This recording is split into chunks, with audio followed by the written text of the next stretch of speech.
ಸಾಯಿರಾಮ್. ನನ್ನ ಮುದ್ದಿನ ಮಗುವೆ, ಹಗಲಾಗಲಿ ಇರುಳಾಗಲಿ ನಾನು ಸದಾ ನಿನ್ನ ಜೊತೆಯೇ ಇದ್ದೇನೆ. ನೀನು ಮಲಗಿದ್ದಾಗಲೂ, ನಿನ್ನ ದೇಹ ವಿಶ್ರಾಮದಲ್ಲಿದ್ದಾಗಲೂ ನಿನ್ನ ಆತ್ಮಕ್ಕೆ ಶಕ್ತಿಯನ್ನು ತರುವ ಕೆಲಸ ನಡೆಯುತ್ತಲಿರುತ್ತದೆ. ನಿನಗೆ ಬಲವನ್ನು ನೀಡಿ ನೀನು ಯಾವ ಕಾರ್ಯವನ್ನು ಪೂರ್ಣಗೊಳಿಸಲು ಈ ಭೂಮಿಗೆ ಇಳಿದಿರುವೆಯೋ ಅದನ್ನು ನೀನು ಪೂರ್ಣಗೊಳಿಸಬೇಕೆಂಬುವ ಉದ್ದೇಶ ನನ್ನದೂ ಆಗಿದೆ.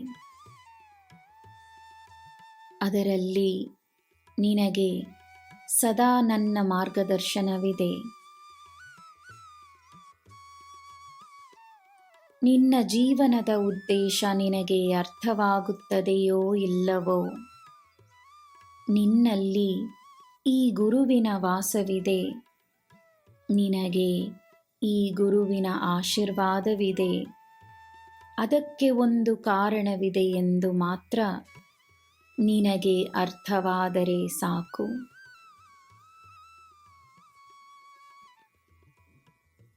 ಎಲ್ಲರಿಗೂ ಪ್ರೀತಿಯನ್ನು ನೀಡುವುದು ಮತ್ತು ಸಕಾರಾತ್ಮಕತೆಯನ್ನು ಸೃಷ್ಟಿಸುವುದು ನಿನ್ನ ಇಂದಿನ ಉದ್ದೇಶವಾಗಿರಲಿ.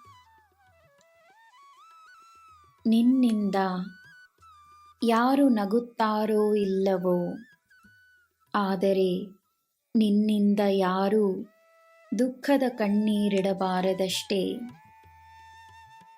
ನಿನ್ನಿಂದ ಯಾರು ತನ್ನ ಹೊಟ್ಟೆಯನ್ನು ತುಂಬಿಸಿಕೊಳ್ಳುತ್ತಾರೋ ಇಲ್ಲವೋ, ಯಾರ ಅನ್ನವನ್ನೂ ನೀನು ಕಿತ್ತುಕೊಳ್ಳಬಾರದಷ್ಟೇ. ಎಲ್ಲರನ್ನೂ ಗೌರವಿಸು. ನೀನು ಮಾಡುವ ಒಳ್ಳೆಯ ಕಾರ್ಯಗಳಿಂದಲೇ ಈ ನಿನ್ನ ತಂದೆಗೆ ಹೆಮ್ಮೆ. ನನ್ನ ಮಗುವೆ, ದ್ರೋಹದ ಅನುಭವ ನಿನಗಾಗಿದ್ದರೆ ನೀನು ಮಾಡಬೇಕಾಗಿರುವುದೊಂದೇ. ದ್ರೋಹ ನೀಡುವ ನೋವು ಅಪಾರವಾದುದು, ಆದರೆ ಅದರಲ್ಲಿ ಒಂದು ಸತ್ಯ ಅಡಗಿದೆ. ಅದರಲ್ಲಿ ಒಂದು ಗುಪ್ತವಾದ ಆಶೀರ್ವಾದವೂ ಇರುತ್ತದೆ. ನಿನ್ನ ಕಣ್ಣಿಗೆ ಕಾಣದ, ಮನಸ್ಸಿಗೆ ಅರ್ಥವಾಗದ ಆಶೀರ್ವಾದವನ್ನು ತಿಳಿಯಲು ನಿನ್ನ ನೋವು ಬಿಡುವುದಿಲ್ಲ.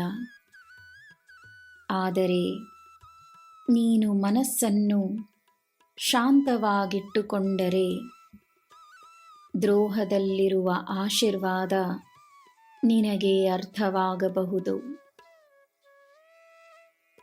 ಅರ್ಥವಾಗದಿದ್ದರೂ ನನ್ನ ಈ ಮಾತನ್ನು ನಂಬು. ನಾನಿದ್ದೇನೆ ಎಂದು ಧೈರ್ಯವಾಗಿರು.